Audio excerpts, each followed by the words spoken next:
자, 지금 70분 정도 되시는 분들 모시고 갑니다.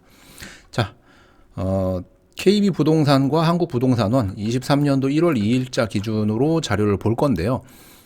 자료에 약간의 이제 변동이 생겼죠. 예, 자료에 약간의 변동이 생겼습니다. 어떤 변동이냐면, 약간 하락하는 게 주춤했다라고 표현하는 반면, 어떤 거는 하락하는 게 그대로다라고 이제 얘기를 하고 있어요. 두 개의 이제 기관이 살짝 다른 뉘앙스거든요.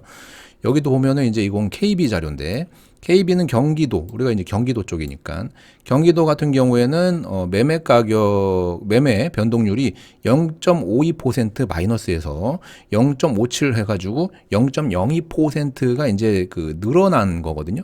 늘어났어요. 그러니까는 하락폭을 키운 거예요. 하락폭을.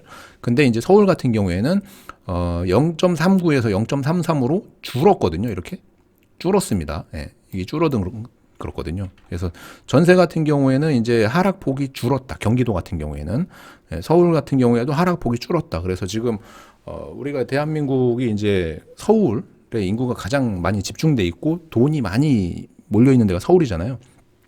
거기는 지금 매매의 하락폭이 줄고 전세의 하락폭이 줄었다. 이 대한민국에서 서울 집값이 먼저 상승하면 그 외 경기도권으로 퍼져나가고 전국으로 퍼져나가거든요. 예, 근데 지금 서울의 집값이 우선 하락하는 게 조금 폭을 줄였다. 라는 게 이제 신호예요. 그래서 올해 이게 1월에 워낙 비수기고 해가지고 전반적으로 주간 단위로 봤을 때 이제 거래량이 없고 뭐 하다 보니까 매매가 이제 침체 상태에서 나온 데이터긴 한데, 그래도 이게 평택만 보더라도요, 고덕이나 지제에서 막 1억, 2억씩 툭툭툭 떨어지던 게 지금 뭐 네이버 부동산이나 뭐 이런 그걸 보면 특수 거래를 뺀 나머지 이제 호가나 뭐 이런 것들을 보면 하락하는 게 이제 더 이상은 큰 폭으로 떨어지고 있지는 않다. 그리고 어느 정도 이제 그 정체돼 있다라는 게 느껴지거든요. 예, 평택에서 이제 고덕 지제 정도가. 나머지 원래 이제 하락이 시작되면 1급지 있죠. 상급지에서 먼저 가격이 쭉 떨어지면 하급지들은 거래가 더 안 되면서 더 큰 폭으로 떨어집니다. 어느 지역이든 마찬가지인데. 예, 근데 그런 모습들이 지금 상급지가 하락이 멈췄기 때문에 평택으로 따지면 밑에 이제 하급지들도 어느 정도 선에서 지금 다 지금 횡보를 하고 있습니다. 거래가 조금 뜸한 것 뿐인 거지. 그리고 이 거래가 너무 안 되는 걸 살리기 위해서 정부에서 각종 대책들을 계속 쏟아붓고 있잖아요. 우리는 뭐 작년에도 미리 다 예측됐던 거고, 올해 이제 더 큰 선물 보따리를 풀 거냐 했는데 한 번에 확 풀어버렸거든요. DSR 빼고 나머지는 다 풀어버렸어요. 그죠? 근데 여기에서 더 이제 할 게 뭐가 있으냐. DSR밖에 안 남았어요. 대출. 왜냐면 이제는 1주택자뿐만 아니라 2주택자도 대출이 나오거든요. 그리고 전국에 있는 모든 조정대상 지역이 다 풀렸고, 뭐 이런 저런 거 따져봤을 때 다주택 장려책들이 계속 나오고 있는데, 금리가 워낙 높다 보니까, 워낙 높다 보니까 안 나오죠. 예전에 뭐 1억 빌릴 수 있는 게, 저금리에 1억 빌릴 수 있는 거는 DSR이라는 거는 원금과 이자를 같이 냈을 때 40%라는 선이거든요. 그냥 쉽게 생각하면 내가 1,000만 원을 번다. 예, 연 1,000만 원을 벌어서 1억을 빌릴 수 있는데, 1,000만 원으로 1억에 40%면은 4,000만 원을 내가 원금과 이자를 갚아낼 수 있는 능력이 있느냐? 그냥 이렇게 단순히 계산해 봤을 때. 근데 이게 제로 금리일 땐 거고, 지금은 금리가 3배 이상 되었단 말이에요. 예. 그러면은 사실상 빌릴 수 있는 돈의 양이 줄었어요. 그래서 담보 인정 비율이라는 그 LTV 있죠. LTV가 기존에 뭐 50%였던 거를 60%, 70%로 올려준다 한들, 예, 담보의 가치를 올려주는 거는 당연히 이제 집값이 그만큼 빠진 거를 올려주는 거거든요. 예를 들어서 10억짜리의 담보 인정 비율이 50%라서 5억까지 인정이 됐어요. 근데 지금 한 30% 빠지니까 그게 7억이 됐단 말이에요. 그럼 거기에 뭐 50%면은 3억 5천밖에 안 되잖아요. 이거를 높여가지고 예전만큼 5억만큼 빌릴 수 있게 해주려고 하는 게 취지란 말이에요. 근데 따지고 봤더니 DSR이라는 걸로 해보면은 5억을 다 못 빌려. 이자가 몇 배 올랐기 때문에. 그러니까 주택 경기가 예전만큼 이런 정책들이 다 쏟아져 나와도 살리기가 쉽지가 않은 거예요. 그래서 지금 뭐랄까, 매도자분들과 매수자분들 사이에 조금 이렇게 이견이 있는 거는, 가격적인 것도 가격적인 거지만 결국은 은행 대출에 겁니다. 생각보다 뭐 주택담보대출을 많이 해줄 것 같은데 막상 문 두드려 보면 잘 안 나오는 이런 과정들. 그래서 결국은 올 연말쯤 돼가지고 금리가 이제 동결로 가는, 그러니까는 하락 시그널이 나와야 돼요. 하락 신호가. 그게 나와야 되는데, 다시 또 말씀드리지만 그게 나오면 결국은 경기가 망가진 거예요. 뭐 회사가 문을 닫든, 뭐 아니면 실업자가 나오든. 그래가지고 이게 지금 아마도 다주택자분들 있죠. 현금이 많으신 분들한테 정부에서 굉장히 많은 인센티브를 계속해서 제시할 겁니다. 왜냐하면 지금 힘드신 분들은, 빚이 많으신 분들은 계속 더 어려워지는데요. 오히려 지금 은행 예금은 거의 900조 가까이가 쏠렸거든요. 고금리를 주는 은행 예금에는 현금이 거의 900조 가까이가 들어갔어요. 이게 어디로 튈지 모르는 돈들이란 말이에요. 이게 주식이 잘 될 것 같으면 주식으로 일부 가고, 채권이 잘 될 것 같으면 채권으로 가고, 그리고 주택 경기가 괜찮을 것 같으면 주택 쪽으로 또 쫙 쏠리는 이런 돈들이거든요. 살아있는 돈. 그게 은행 정기 예금에 900조 가까이가 들어가 있다. 이게 이제 뭐랄까, 나중에 어느 방향으로 튈지 모르겠지만 이 3대 경제에서 봤을 때 주식, 채권, 부동산, 요 안에서 이제 돌겠죠. 그리고 한번 채권으로, 주식에서 이제 채권으로 갔던 게 이제 부동산으로 올 차례인데, 이 아마 좀 시간이 걸리겠지만 결국 부동산은 다시 한번 또 좀 양극화의 또 하나의 모습을 보겠죠. 서론이 길었는데 계속해서 보게 되면요, 전국적으로 있는 다 계속 하락 중이고, 서울도 역시나 매수 우위가 이제 침체 상태다. 전국적으로 이게 그래프상으로 봤을 때 쭉 빠지던 게 꿈틀꿈틀 하고 있단 말이죠. 여기서 거의 횡보 그리다시피 꿈틀 하고 있어요. 수도권 5개 광역시 전국 전체가 다. 그래서 요게 이제 어느 방향으로든 이제 움직이려고 할 텐데, 당분간은 이 전체 그래프상에서 이렇게 떨어지는 그래프를 볼 수밖에 없다. 이게 이제 꿈틀꿈틀 돼도 요 꼭지점들이 이제 점점 낮아지는 거라서, 여러분들이 이제 1주택자다. 그러면은 결국 몇 년 버티면은 지금 집값에 또다시 몇 배의 모습을 보게 될 수도 있고요.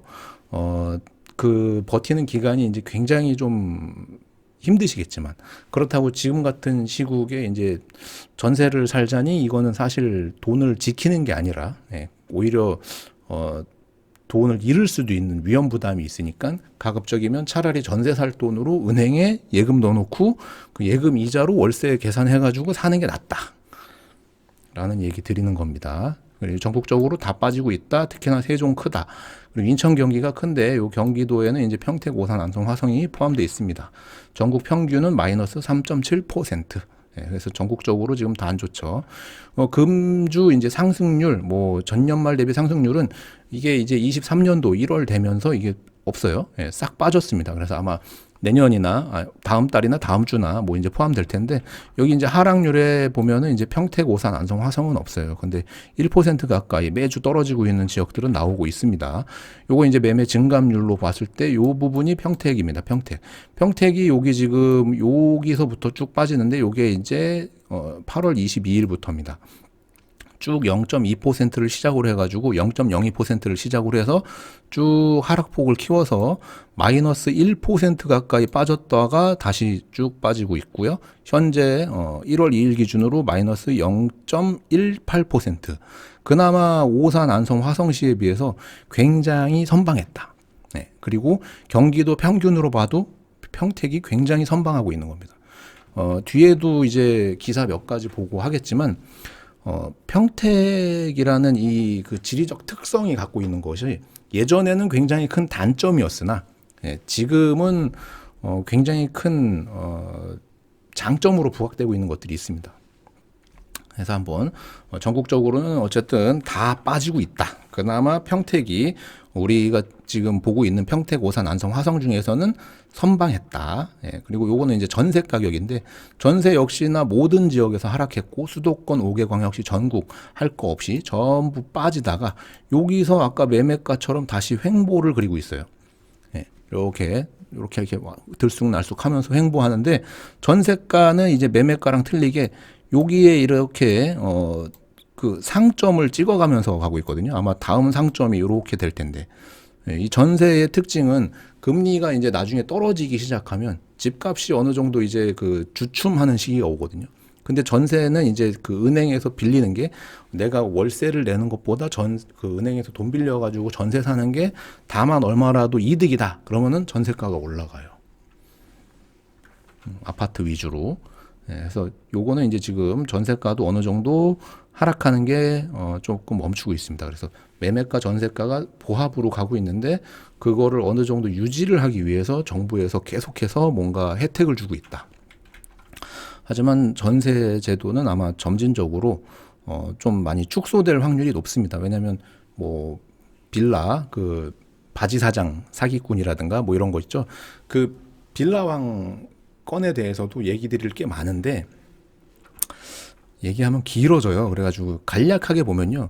여기 그 총책이 있고요. 그 밑에 이렇게 그 소규모 이제 꾼들이 있고 그 밑에 이제 바지들이 이렇게 있는 거예요. 바지들.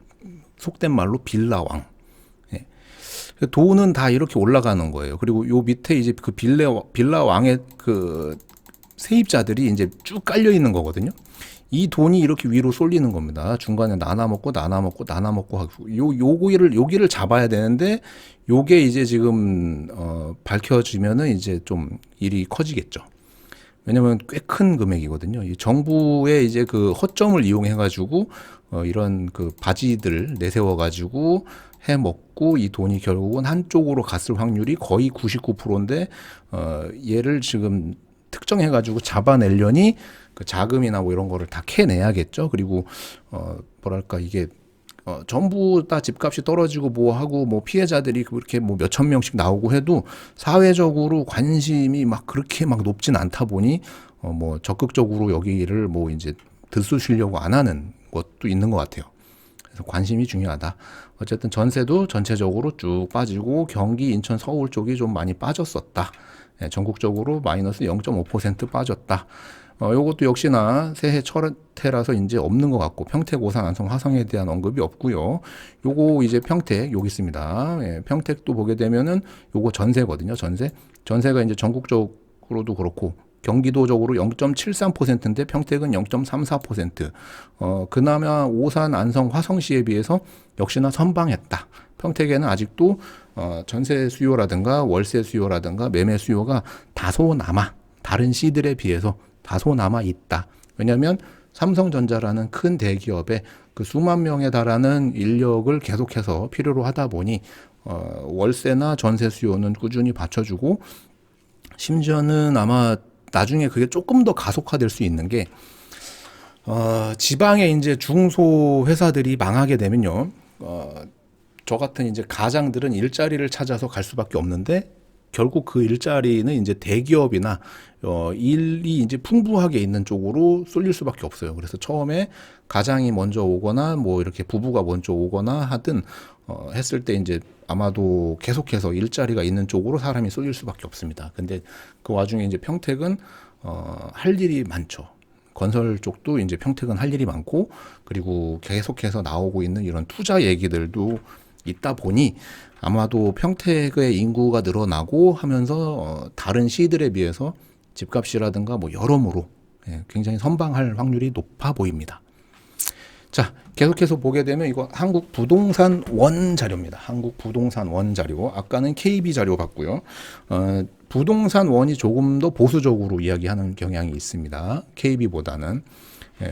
데이터 이제 계산 방법이 틀리다 보니까 역시나 1월 5일 그래서 1월 2일 기준으로 나온 겁니다. 1월 5일 날 나왔고요. 1월 2일 기준으로 매매가는 0.65% 하락, 전세는 0.82%. 그래서 매매가보다 전세가 더 빠졌다라고 이제 표현을 하고 있고요. 전체적으로 수치를 봤을 때는요. 전국적으로 전주 12월 26일보다 1월 2일 날 축소된 걸 볼 수 있습니다. 이 파란색 그래프가 더 길어진 게 아니라 전주보다 줄었죠. 전주보다 하락이 줄었어요. 여기도 역시나 전세 가격도 전주 대비 하락이 줄었습니다. 이렇게 다소나마 조금씩이라도 이게 얘가 이렇게 더 길게 내려오면 하락폭이 커진 거거든요. 전주보다 하락폭이 커진 건데 그게 아니라 줄었다. 예, 그게 포인트. 그래서 여기 보면 하락폭이 축소됐다. 모든 지역에서 전국적으로. 요것도 보게 되면 하락 지역이 172개에서 173개로 증가했는데 그 폭은 다소 줄었다. 여기도 보면 요게 이제 옅은 파란색보다 진한 파란색이 전부 다 줄어 있는 걸 볼 수 있어요. 예, 요게 이제 강원도만 조금 덜 줄고 나머지 지역, 여기 이제 충남은 오히려 하락폭을 키웠네요. 예, 나머지 지역은 줄었다.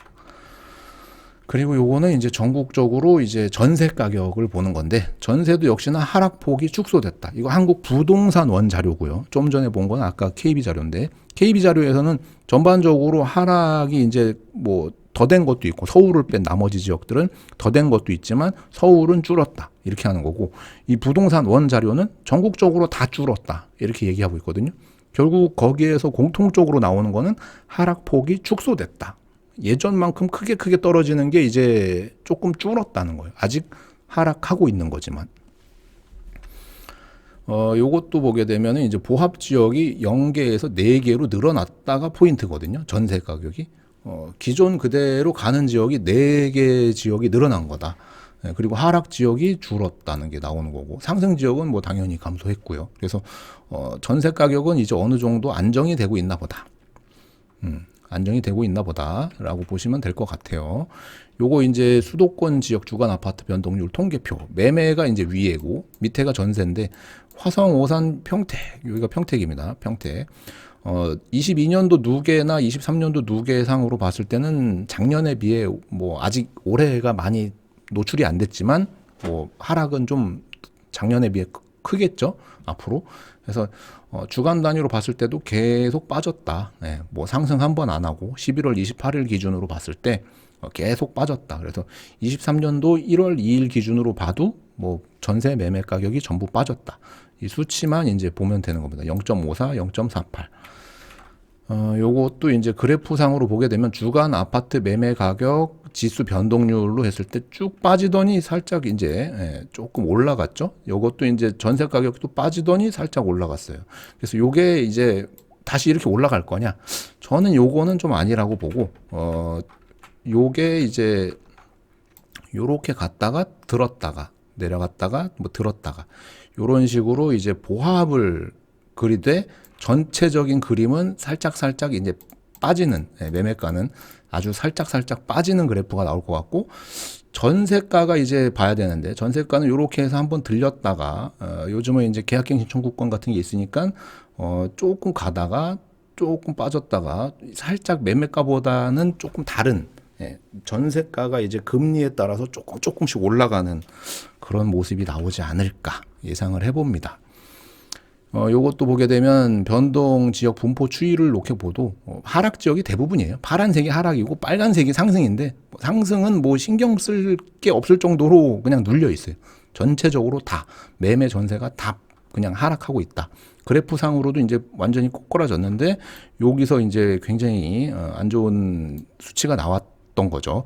상승할 때 나오는 이 수치들과 하락할 때 나오는 수치가 완전 정반대되어 있는 건데 상승할 때에 비해서 떨어질 때 이 그 깊이가 너무 크다 보니 기대하시는 게 이제 올라가는 거는 또 급하게 올라가는 거 아니냐 라고 이제 생각하실 수 있는데 아마 요번에는 금리 때문에 쉽지 않아 보입니다. 아마도 회복하는 게 조금 더디더라도 꾸준히 회복은 할 겁니다. 그리고 제 방송에서 늘 말씀드리지만 그 어떤 정부건 어떤 정권이건 간에 부동산이 너무 오르는 것도 너무 떨어지는 것도 원치 않는다. 아무리 정부에서 경착륙을 얘기하고 연착륙을 얘기하고 해도 결국은 부동산 가격이 떨어진다. 그러면 소비가 침체되고 심지어는 부동산이 떨어져가지고 미분양이 났다. 그럼 건설 경기가 망가지고 건설 경기만 망가지느냐? 그 여타 가구부터 해가지고 모든 게 다 망가지는데 제일 중요한 게 은행이 망가진다.